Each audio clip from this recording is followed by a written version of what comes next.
Hello, everyone. Welcome to Financeology 101. Class is now in session.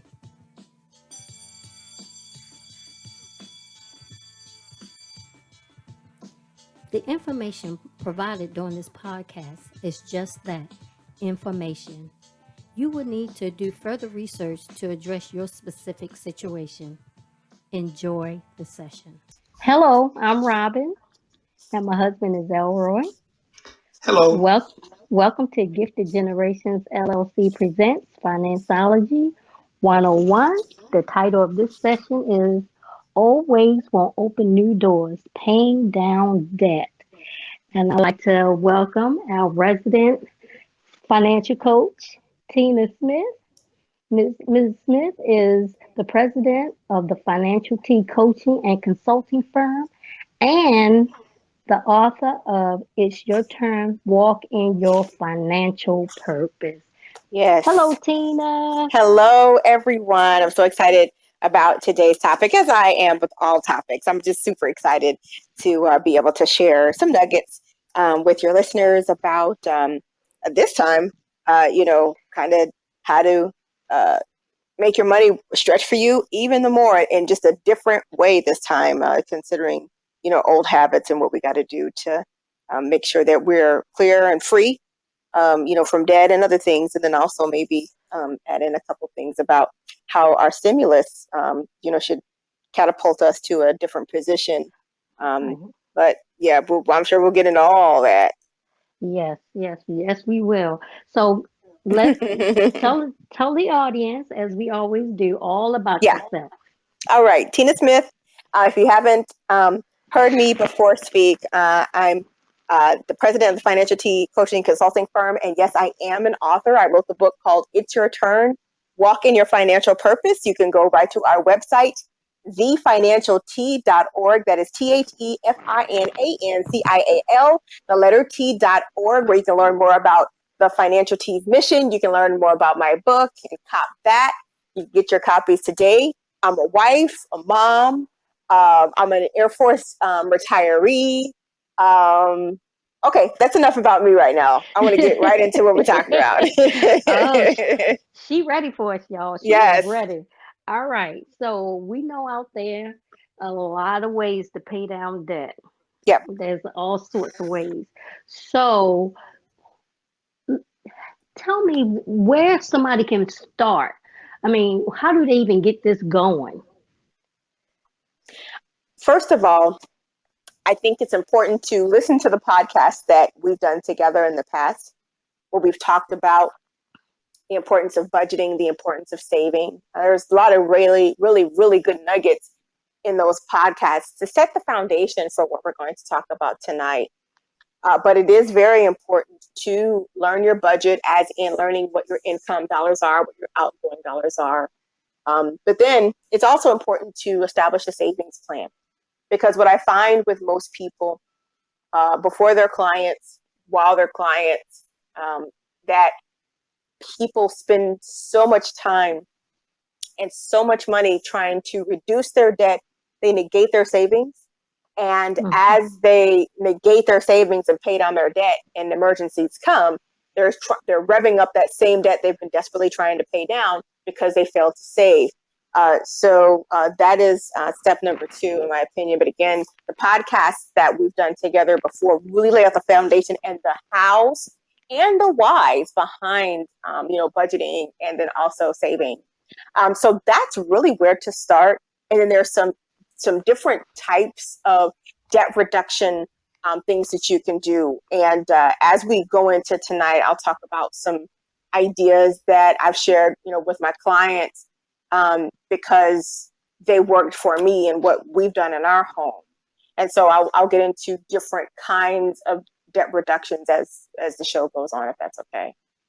Oh, that's fine. I mean, if you want to go ahead and open up with that, give them the different types, we can go start there. Excellent. So I would say one thing to consider is ask for, and I was sharing this information with some family members over the weekend, and they did not know that they could do this. So I figured this is where I'd start.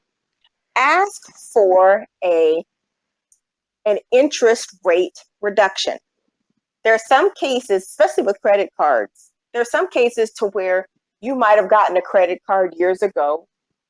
Your credit score might have gone up. You may not have even thought that the interest rate that you have mattered. It does. The reason why it matters is because the higher the interest rate, the more interest charges that you have. So your payment, there's a portion of every credit card payment, if it's not 0% APR, there's a portion of your credit card payment that goes directly to the interest and does not attack the principal at all. The lower that number is, means the lower your finance charges will be. And so I recognize interest rates have kind of been fluid over the last few months. So it may be a great time to call your credit card company and find out what the latest APR is and if you qualify for the lower rate. I've been said yes to before, but if I never asked, I would have never known. So I would start there. So, so does that goes for credit cards or anything that has an interest rate? You contact those providers and get the rate down so that you're paying more on the principal. Is that what you're saying? Specifically on credit cards, normally when you're Okay. talking about, so that's like a revolving credit situation. If you have Okay. like a credit loan, something that the payments are what they are from beginning to end, that may require a reconsolidation.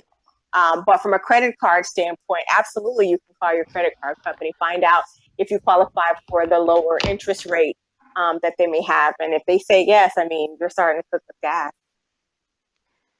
And I've also heard of people getting new credit cards with the Mm-hmm. lower rate and then rolling over the month. I mean, how does that work? They put them pay off one credit card using another credit card with a lower rate, and that helps them with getting the debt down. Is that That's something an you've heard? Okay. yes, actually, and that's an excellent point. However, I would like to caveat that by saying if that is a strategy of yours, you have to be very careful. If the interest rate of the new credit card is zero for a prescribed number of months, let's say it's 12 months, then that new card's 0% is only 0% for those 12 months. After the 12 months, if you have any balance on that, you might be charged with the deferred finance charges. So let's say this. Let's say Oh. you have a credit card for $500 and you're getting a new credit card for zero so you can do a balance transfer. Um, if I pay $490 over the next 12 months, and then going into that next billing cycle at month 13, per se, the $10 that I still owe means that all the interest charges that would have been, it's deferred. And it shows that on the statement. It'll show deferred interest if not paid by quote unquote date.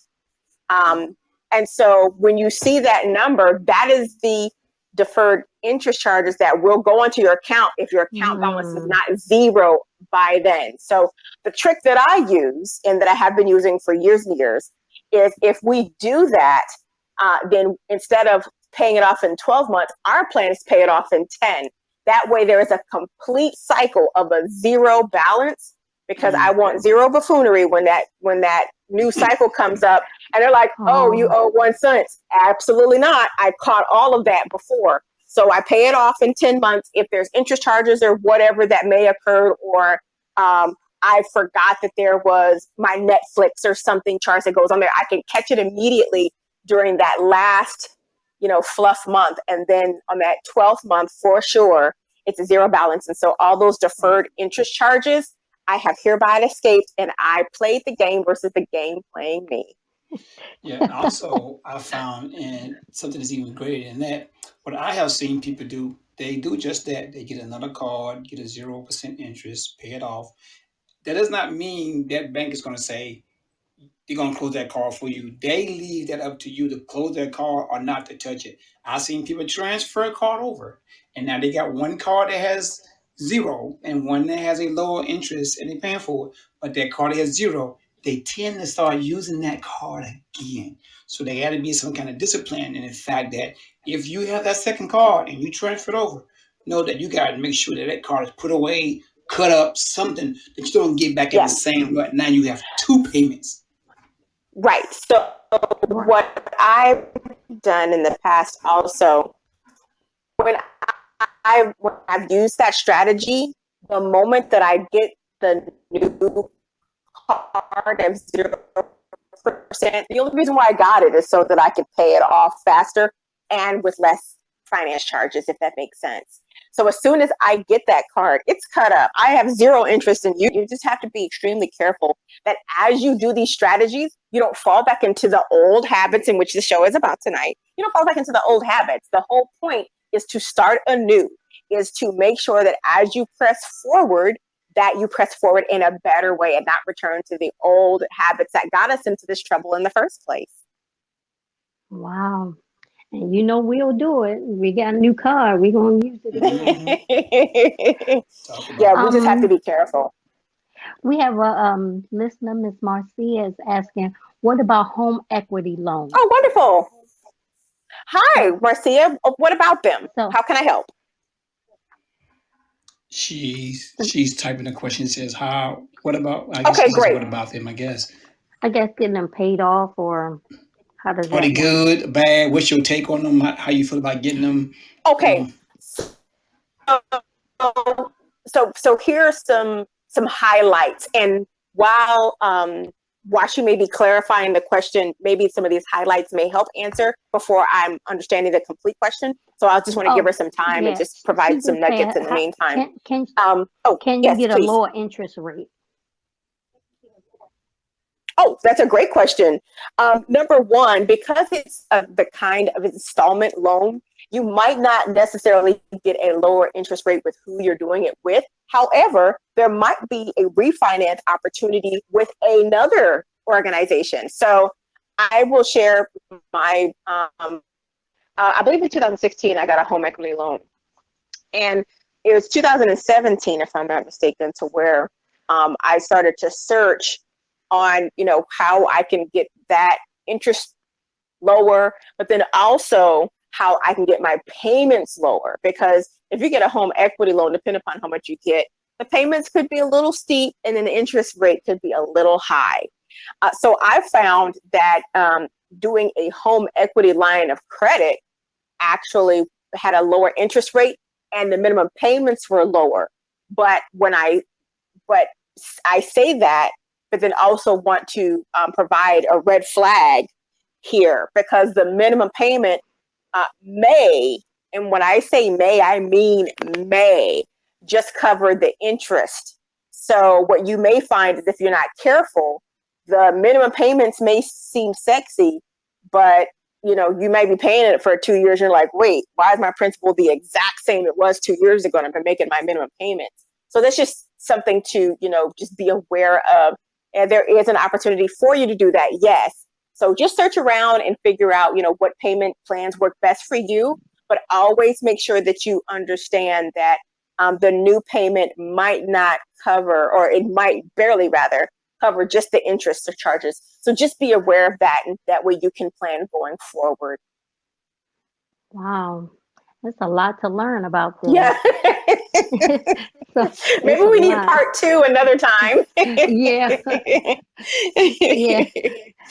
As the average consumer, we have to know a lot about a lot, don't we?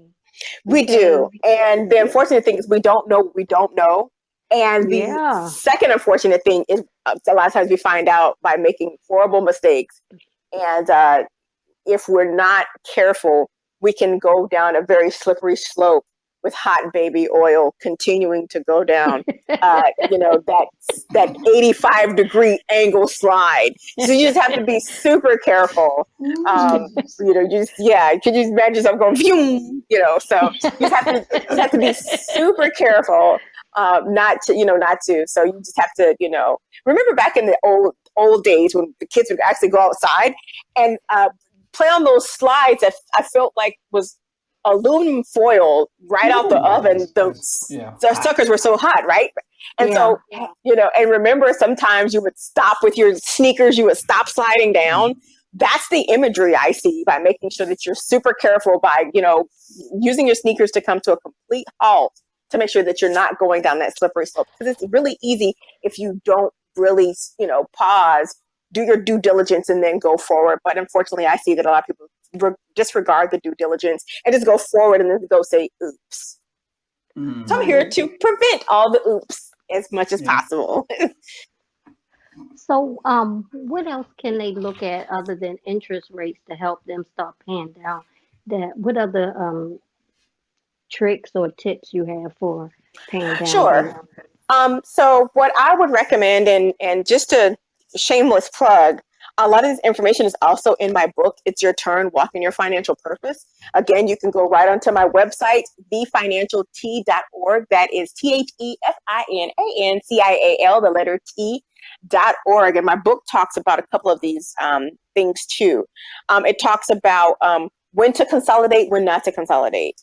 It talks about why, being disciplined is super duper duper important. Again, not going down that slide with the hot baby oil, but, using your sneakers to screech to make sure that you're doing what you need to do. But I would also say the first part of this, I believe, is actually seeing exactly where you are at when it comes to debt. And I think what we do is assume that paying off this thing over here is actually more important than this thing over here, when there might be different strategies on how to pay down your debt in a more efficient way. Anytime I talk about paying down debt efficiently, that means that we're lowering not only our interest rate, which also lower our interest charges, but then also lower our monthly payments. So we're trying to get the whole kit and caboodle to lower all these things. And so there are plenty of opportunities to do that. However, you just want to make sure that whatever move you decide to make, whether it be a refinancing of a car or home, consolidating debt, whether it be moving, credit card balances from a higher interest rate to a lower interest rate card, the bottom line is that you want to make sure that your interest rate is lower than before, that therefore your interest charges are lower than before, but then also that your payments are lower. And so if the conditions are right, those would be such opportunities, for people to pay down their debt even more, which then goes right back to our budget conversation a few weeks ago concerning why it's important to lay down that budget and increase your incoming money, not by going out and getting another job, not even a side hustle, but by decreasing your outgoing dollars. And so that is where the keys really start. So really, you need to thoroughly look at all your bills and everything. I mean, spread Yes. them out and come up with a strategy, because like you said, you picking one thing over another. You have to encompass the whole picture. You do. Yeah. Yeah. And that's, my financial coaches in our company, we specialize there too. And so Shamika or Kevin are, debt experts on, the fastest ways to pay down debt. And they really look at they help you look at the entire picture and are able to say, okay, have you thought about this? Well, if we do this, then these are the finance charges. What about this way? These finance charges are lower. So being able to have somebody even look at that for you is also helpful if you feel like you looking at all these pieces of debt and you feel overwhelmed. The Financial T coaching consulting firm is absolutely here to help you figure those things out. We can help you kind of see it from a different picture. Or even if you want a second opinion, to say, hey, this is what I'm doing already. Is there anything else, that maybe we could be doing, specifically to my, debt situation? We'd be very happy to give a second opinion too. So I just want to make sure that folks know that I'm not just out here spilling tea, that we're actually doing the dirty work on the daily, making sure clients understand, and then also have a hand in, getting their debt down, because it takes an active participant. You cannot be in the sidelines, on the sidelines, rather, yelling at your deck, go, and expect, to move the football down the proverbial field. You have to be an active participant. You got to be, coach, assistant coach, player, defense, offense. You have to be able to play all sides of the ball. I'm a football girl, so bear with, but you have to be able to play all sides of the ball when it comes to paying your debt. You have to get every angle humanly possible to make sure that you're doing this in the most efficient and effective way. Wow. That's that's a lot of work. I mean, I'm just listening to It you, and it's is. like my mind is like it's just spinning. It's like that's a lot to, and I can see why we would need people like you to help because we, the average person, is not going to look at their debt like that. No, They no. just going to see And a bills like, let's pay this one off, then let's pay yeah, this one off. We have no real strategy. So we need yeah. financial mentors and financial coaches to help strategize this because this is just listening is overwhelming. Well, Well, yeah, go ahead. Go ahead. I don't want to cut you off. I also say a lot of times when people are looking at their budget and they do their own analysis, they tend to miss things that a Mm. strategist catches. And Mm-hmm. then when they catch it, it's not one way to do it. They can present several ways. And sometimes one way may not fit you. So they may say, well, how about this way? Exactly. Because every not one fix going to work for everybody, but they have different fixes. And so when you use those kind of people, they have a different analogy when you're looking at your situation. And what I like about what Tina said before is that they also carry the weight when someone comes to them. They make it a we analogy, not a you analogy. That's correct. Absolutely. Absolutely. And what I also find is that, especially in a marital relationship, the two people might have very different views on debt. I see couples regularly that their views are exact opposites. And that doesn't mean that we can't come to a compromise and figure out the best way. But what we want to do is make sure that everybody gets some skin in the game and gets uh, a choice on how to handle it. So take, for instance, I'll just use me and my husband as an example. Let's say we've got 5 credit cards and they're all maxed out at $1,000 a piece, right? So we have a total of $5,000 worth of debt. Again, 1,000 per maxed out credit card. And, we've got credit card APRs ranging from 0 to 20%. My thought process is, let's pay the one that has the highest interest rate. My husband's thought process is, let's pay the one off first. We can choose the one that we can pay off the fastest. So in his eyes, we can pay off the one that's 0% the fastest because all of our payment goes directly to the principal. In my opinion, I think we need to, all hands on deck, if you will, to the one that's 20% interest rate, because I recognize that the interest charges, are going to, continue to build up every month. So we just see it totally differently. And so it's a matter of, having a third party come in and say, okay, I hear both of you, however, this is a way that we can do it that fits both your personalities and speed. Do you guys buy in on this? Excuse me. So there are absolutely different ways to do this. And I don't favor one way or the other, for my clients. It's more so of what keeps you in the game.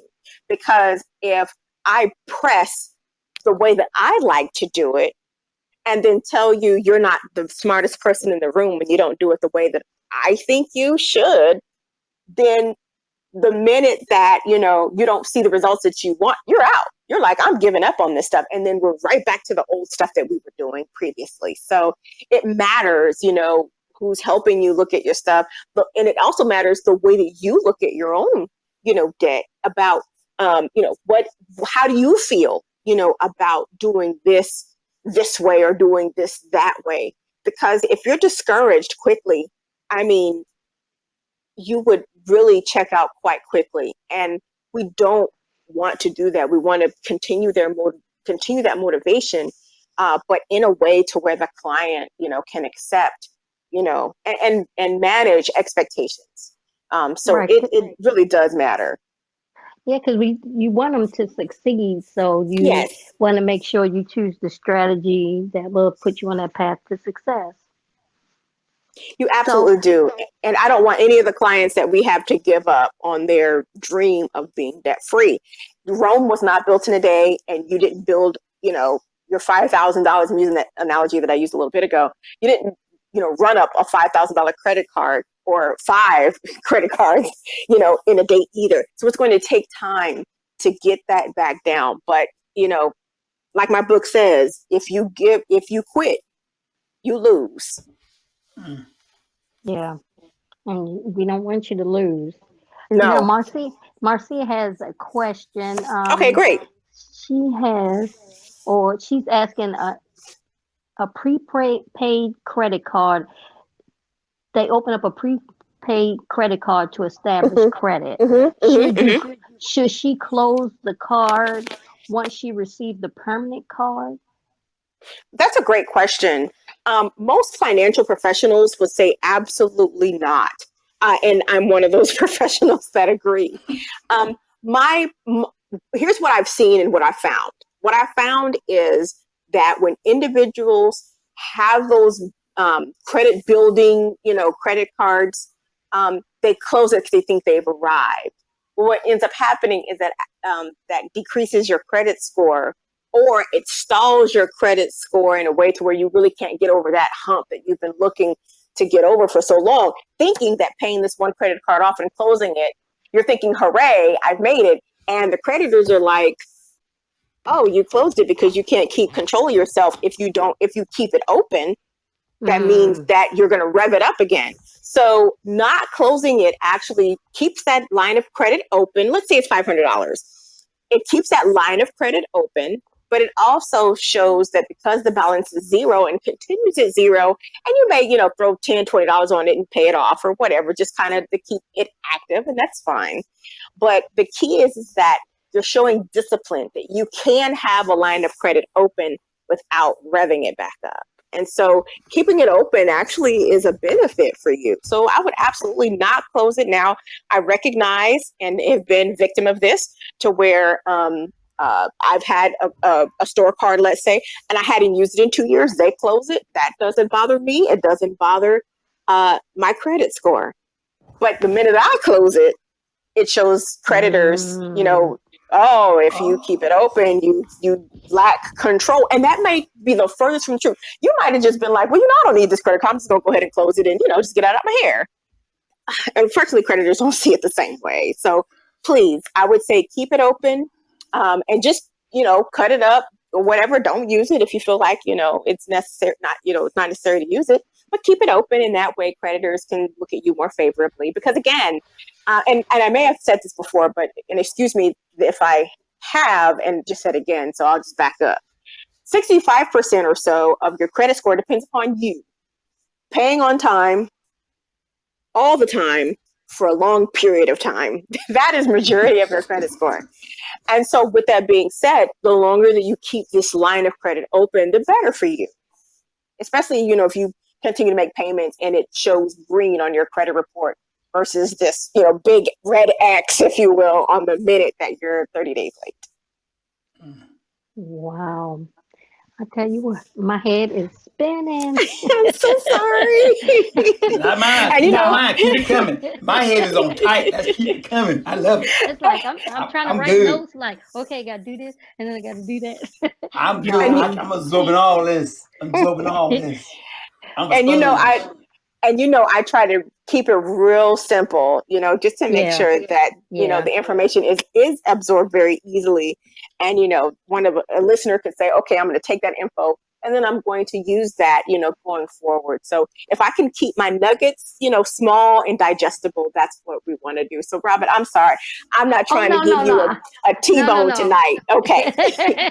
Look, I'm a I was T-bone kind of guy, so go ahead and give it to me. I was just playing because, like I said before, it's the whole picture. You got to look at the entire picture, and that's something I didn't think about. Like you said, that I would tend to think, okay, let's take this bill, pay this one off, let's take this one, Hmm. but instead of spreading them out and coming up with a whole strategy, It's the key here. You got to come up with a whole strategy. So Absolutely. And it's yeah, so yeah, important. And I don't want anybody to feel as if, they can't overcome. They absolutely oh can yeah, overcome. It's just, how do you want to do it? But I would highly right. recommend if this topic is your jam and you like, I need to get out of debt, please feel free to connect with us right on our website, just like I said earlier. And you can, get with one of us and we'll be able to walk you through at least a free consultation. And maybe we might drop some nuggets to kind of, put you on the right track. But if you feel like, we're a good fit for you and you want us to, walk you through the process over a 3, 6, or 12-month period, we'd be happy to, give you that coaching and help you and also celebrate with you when you're successful. And that's the funnest part of what we do is we celebrate with you. That's a true investment. Working Yeah. with Tina and her group would be a true investment in your financial future because having someone that's a professional and know exactly what they're looking at to help you is definitely worth it. So I would say definitely contact Tina because she can show you things that you're not even thinking of. Mm-hmm. So yeah, yeah. So another thing I wanted to mention was emergency fund. Oh, yes, of course. So we talking about paying down debt, but you have to have an emergency fund as well. Mm-hmm. So tell people, give them the definition of what an emergency fund is and what it's used for, and then let's go from there. Okay, great, great. So let's start from the basics. Um, any financial professional, me included, would tell you that an emergency fund is for emergencies. Now, that does not mean, oh, my homegirls are going to Acapulco next week and they not an emergency. It's not. Or no. Or, oh, my friends are going out on, to a day party and, it's $500 to get in or whatever, and, they have room for me. Not an emergency. Emergency. No, no, no. Emergency to a financial professional and to actually most people, really, in all jokes aside, it helps handle situations in which they were absolutely unexpected. Take, for instance, if you are a homeowner, if our water heater went out the day before Christmas. Believe that? Oh my gosh. So our water heater went out the day before Christmas. And when you're a homeowner, that's on you. I mean, you can't call, the landlord or say, hey, this is happening, it's on you. And so, paying for, our favorite plumber to come and, get everything situated with us. And I'm very happy that he was in town and it was able to, help us out, having to write that check to him, giving him the check and, he can go on, he could walk to the bank right then and cash it, was a relief to us that the situation was over. And then, so I didn't have to, kind of, clutch my pearls when I saw my credit card, bill come back and say, oh my goodness, the interest charges on this bill is just, oh my goodness. So that is the kind of thing that, an emergency is to me. Maybe even a flat tire or, car trouble of that kind of sense. Maybe even a deductible, to where you maybe got in a car accident or something, and maybe your deductible is $1,000, $500, $250, whatever it is. You need to come out of the pocket with that first $250 or $500 or $1,000, depending upon what your deductible is. So having those dollars on hand just, allows the ball to get in motion with momentum.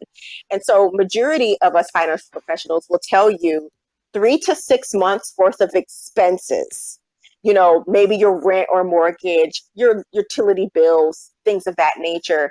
And that way, if things happen, when things happen, you have enough money to deal with whatever you need to deal with. And also an added emergency, I would say, look at what's happened with Corona. Businesses have completely closed. People have lost their jobs. So, I like to liken this to one of my favorite scriptures in the Bible where it talks about um, Joseph interpreted a dream for the king, for the Pharaoh. And, there were 7 great years and 7 years that were to come that was not going to be good. But the key was to store up during those good times. And so I always talk about that because when I wrote my book, It's Your Turn, Walk in Your Financial Purpose. Again, you can go right on my website, thefinancialtea.org, and order your copies today. But when I wrote that book in 2018, I was thinking about when in 2013, when I left the military, I was working at an organization that was very highly populated with civilians. So it wasn't, me and a whole bunch of military folks. It was a lot of civilians. And during that 2018 year, I believe it was summertime, there was sequestration. Now, this is something I had never heard of before, but it happened in 2013. And I'm like, so wait, I'm looking around like, wait, we're not getting paid? What's going on? And so people were, in a panic. And I'm thankful that the military, they ended up, paying us. And then also the banks that were affiliated with the military says, okay, people in the military, we will front you until they work this out, but you don't worry about your paychecks. We will front you kind of what you've been getting paid. But the civilian sector didn't always have that backup, if you will, and especially from the contractor side. So when I say contractor, what I mean is companies and positions that are funded or paid to help the government, get the mission done and whatnot. And so those individuals didn't get a back pay. So not only were they not getting paid at all during the sequestration like the civilian sector was within the federal government, at least the federal government, they got their back pay, but kind of after the fact. But the folks in the contracting sector did not. So when I wrote this book, my thoughts were on that, not knowing that just a few months later after my book was published, the federal government was shut down right during Christmas. I had no idea that was going to happen when this book was released in 2018. And I talk about that. I talk about the importance of not depending upon your job to just be there at all times. About the importance, though, about while the getting's good, put some money away. So as things happen, and they will, it's not a matter of if, but when they happen, you're prepared. So you saw on the news all the desperation and distraught and despair about people getting put out and whatnot. And I'm like, Lord, I just wrote this book published 5 months ago and talked about this very situation that I had no idea would happen right soon after, I published the book. But then there has been, now there's COVID. So there's always something that's going to happen. It's just a matter of making sure that as the times are good, you want to put money away. And again, normally 3 to 6 months, I would say in the area that I live in, which is the Washington, D.C. area, or what we call the DMV, 6 to 12 months, because sometimes it takes that long to get back into a job here, because a lot of times you have to deal with the security clearance situation, which could take a lengthy amount of time. And so if you're not working, how are you paying your bills? And so it's so important to, have that emergency fund established. So thank you for bringing that up. And now when it comes to debt, having that emergency fund is super important, because if you're trying to debt reduce, you don't want to use the very debt that you're trying to reduce to get you out of the next emergency. Right. Makes sense, right? So it's a matter of making sure that you've got your money, your liquid cash, in, I'm talking about putting money in a bank account, putting that to the side, and then making sure that as the emergencies come, you are prepared, and you don't have to worry about putting, those charges on, that credit card that you felt like you either just paid off or you're working so hard to get paid off.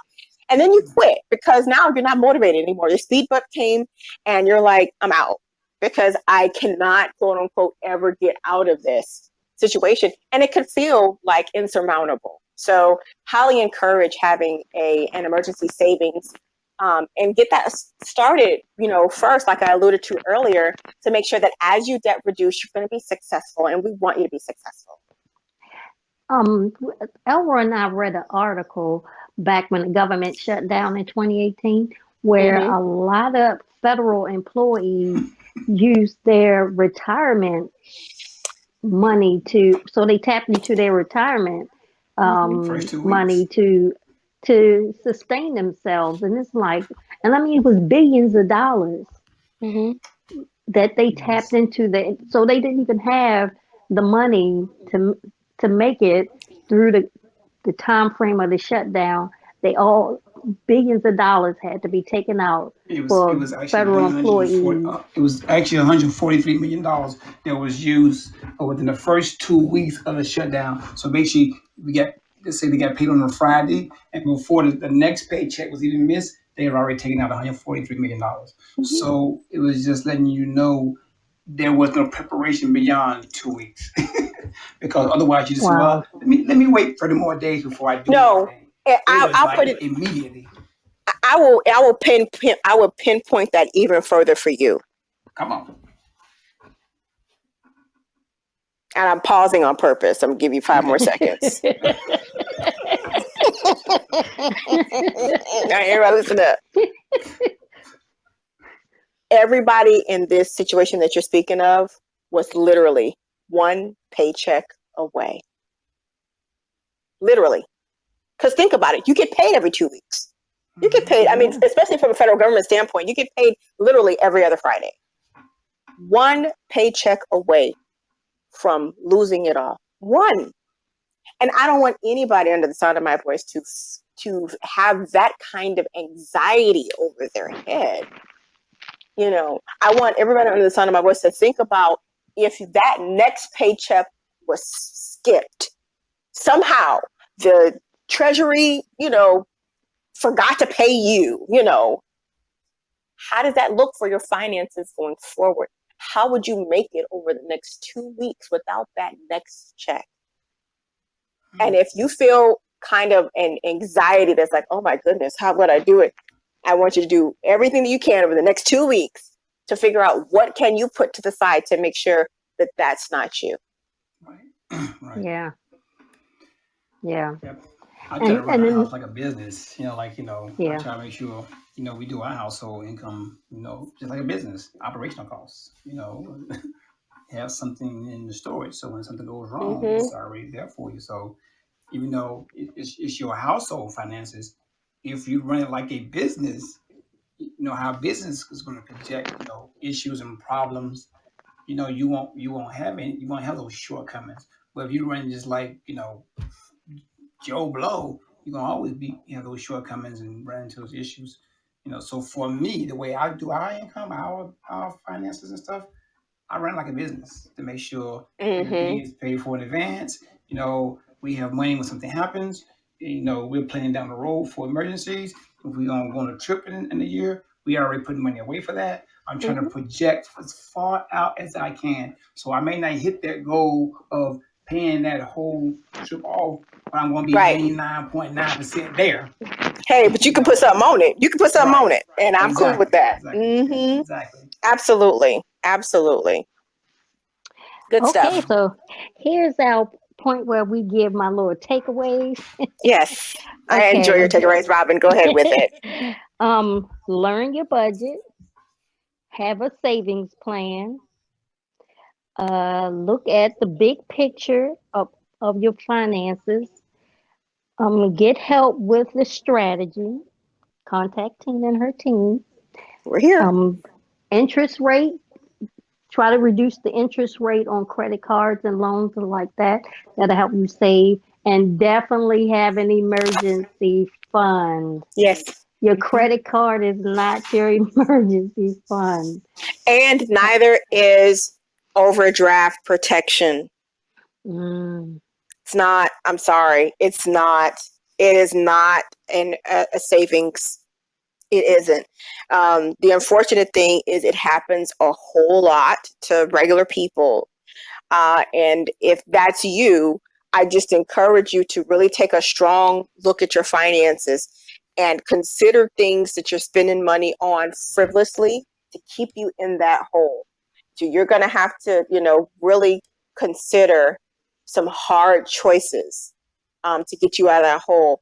But, that's just as bad as having credit card debt, because think about it.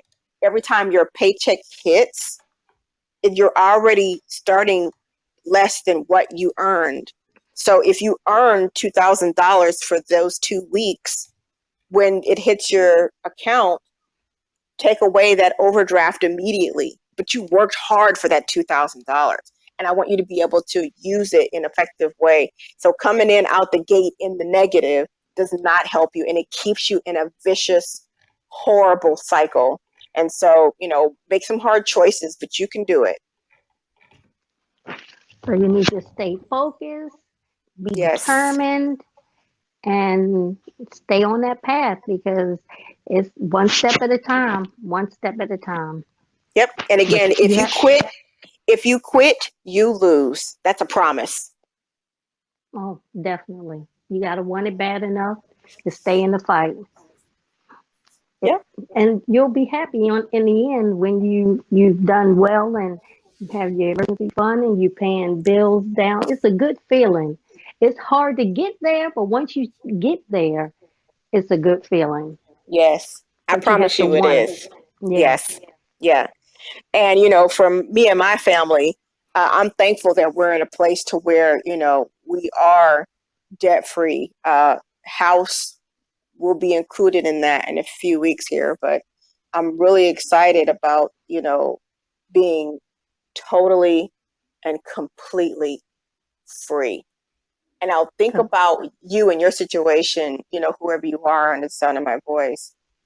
What would you do without that car payment, or that Mm, credit card payment, or that mm, mortgage payment?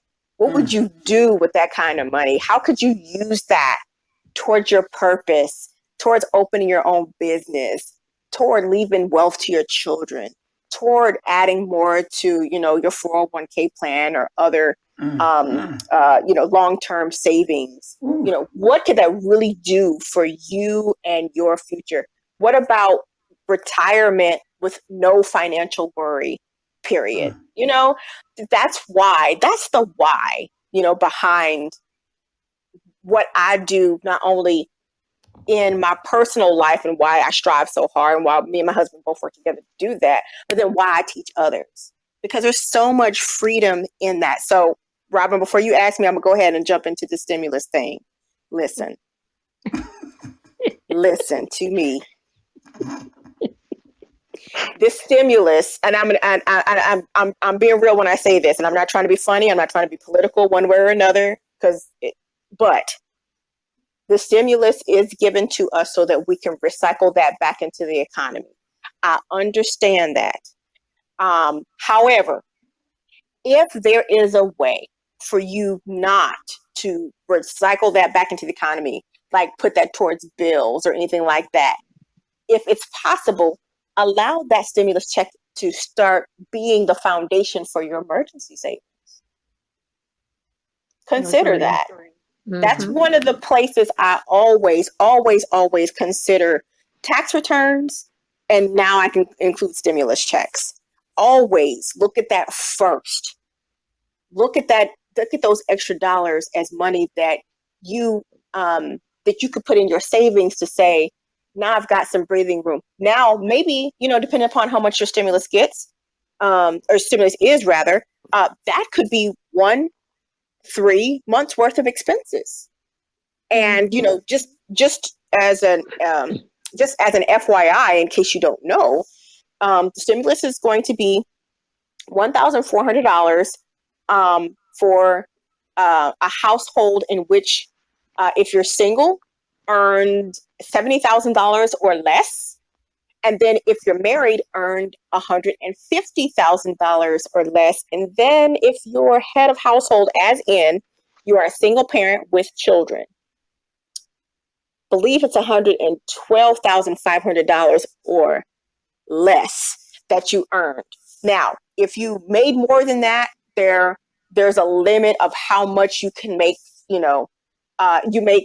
You may make or get rather less than the $1,400. So every $100 that you earn more than those thresholds that I just named, up into a particular amount, and you can always, actually, I just put a Facebook. No. I sent my newsletter out to my subscribers. So you can also go to my website and subscribe to my newsletter. It has some good, juicy tea, hot and sweet, being spilled on that thing. But my newsletter talks about, what the stimulus, parameters are and whatnot. But anyway, so, but again, under those thresholds that we talked about, you can get, up to $1,400. And that also is $1,400 per person, including dependents, regardless of age. Wow. So think about that. So if you're a family of 3, so it may be you as a single parent, 2 kids, it may be a married couple and 1 child. That's $4,200 that may be pending in your bank account right now. How many months would you say that could, be a base for your emergency fund? Right. So, maybe that $4,200 is your rent of $1,500. Your utilities, that may be another $500. So we're up to $2,000 right there. And let's say a car note, which is say another $400. Let's be fair. So we're at $2,400. You're already with the stimulus. If you keep that, that's at least maybe 1.5 months of your expenses right there, and allow that to start building. And you continue to just save a little bit every month and watch that money grow. Okay, I've said enough about that. But I wanted to encourage folks to consider, instead of throwing it on a bill or instead of going out and buy a bunch of stuff, consider keeping that in your savings and allow that to start being the foundation to your emergency savings. And the key to a lot of this is have a strategy up front. Mm-hmm. Already have it planned up front. That way, when the money comes in, you already have a plan. A lot of times we don't plan, we don't have a strategy, and the money comes, and so we do whatever the first thing come in our mind. So Right. have a strategy, Exactly. a plan Yep. up front. Yeah. Yeah. And if you follow us on Facebook, Instagram, or Twitter, we're at The Financial T. You might have seen some posts late last week about making sure you talk to us first, so that as you get this money, you're doing the best things with it for you and your family. That way it's not gone and you didn't know where it went, and then you're having an opportunity to say, okay, I have a plan for this. I know it's either going to go here, here, here, and here. Here's why. And I'm glad that that's the plan, because it's going to alleviate X, Y, or Z. So yeah, we'd be happy to give you a 30-minute consultation on the best way to handle your stimulus, because we want the stimulus to stimulate you and your finances, not necessarily the economy. If that makes sense. At least consider you first before you start, putting the money in someone else's hands. I want you to be able to have that in your hands first. Awesome. I think I heard someone say, it might have been Elroy, pay yourself first. Period. Pay yourself first. The credit cards, they get their money. Pay yourself first. Yes. And what I mean by that is your savings. Paying yourself is putting your money in a savings. Mm-hmm. Absolutely. So, 100%. Yes, absolutely. She's been listening to me. well, this was a wonderful session. Yes, as I'm always. so glad. Yes. Thank you so much, Miss Tina. If you want to give out your social media information. Yes, absolutely. You can always follow us on Instagram, Facebook, and Twitter. On Facebook and Twitter, we are at The Financial T. I had to think about that. Sorry. We are at The Financial T. That is at TheFinancial, the letter T. And then on Instagram, we are at _financial_T. You can also look us up on YouTube. We've got all kinds of neat videos and tips and nuggets and tea spilling all over the place about, the importance of managing money. And then also you can always go to our website, which is thefinancialt.org. That is TheFinancial, where you can schedule meeting with a financial coach as a complimentary um, consultation. But then also there's areas where you can subscribe to our newsletter, and we publish the tidbit times on a monthly basis. And so the stimulus edition just went out, I believe it was on Friday. And so again, we are here, we're available. We want to be able to provide you with some nuggets to go forth, on your financial journey. And then also let you know that we are here to be able to help coach you along your financial journey, specifically to your numbers, and be able to help you get all the financial freedom that you want based on your terms. And we want to be able to help you get there. Well, thank you so much. Now, Thank you, Mr. Bella. Seegers, can you give Gifted Generations social media information? Yes, I can. First of all, I just subscribed to your newsletter, came in, and I just confirmed it. So now I'm part of that organization, so I can get information. So I want to say thank you for that. So for us, Gifted Generations LLC, we can be found on Facebook at Gifted Gen LLC. We also can be found on Instagram at gift.gen, and on YouTube, just click in the search bar and type in Gifted Generations LLC. And our website, which we also have the podcast that has, you can be follow the podcast from the website or Podbean. Our website is Gifted Generations LLC.com.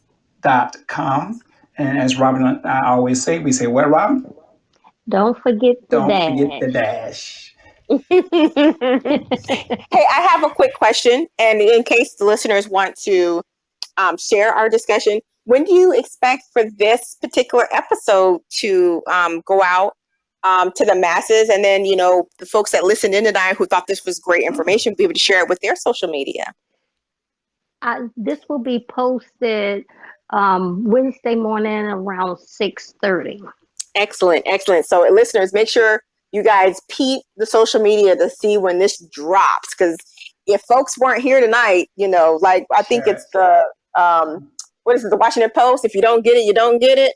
Listen, Yeah. That's right. Yeah. when this hits the streets, share, share, share. We want to make sure that everybody gets this good information. These wonderful hosts are doing, great job of making sure that folks get the nuggets and the tidbits that they need in order to go forward financially. And so please share, share, share this great information, and then invite your friends to join us.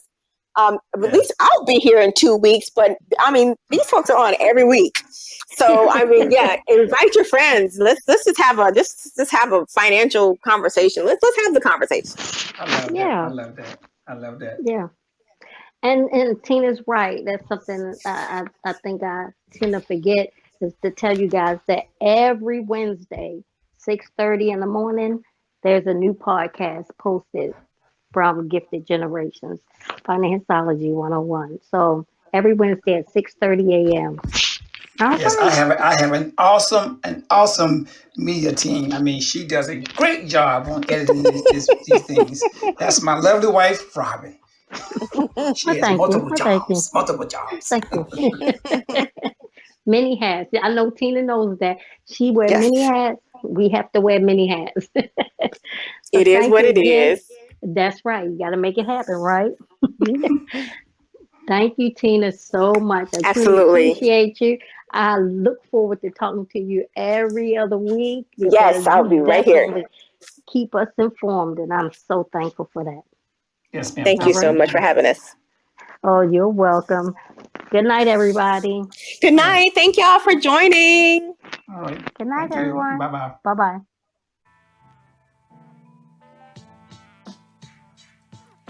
Well, thank you for tuning in to our podcast, Financeology 101. I hope you enjoyed this session and the information provided will assist you on your financial journey. Until next time, be financially engaged.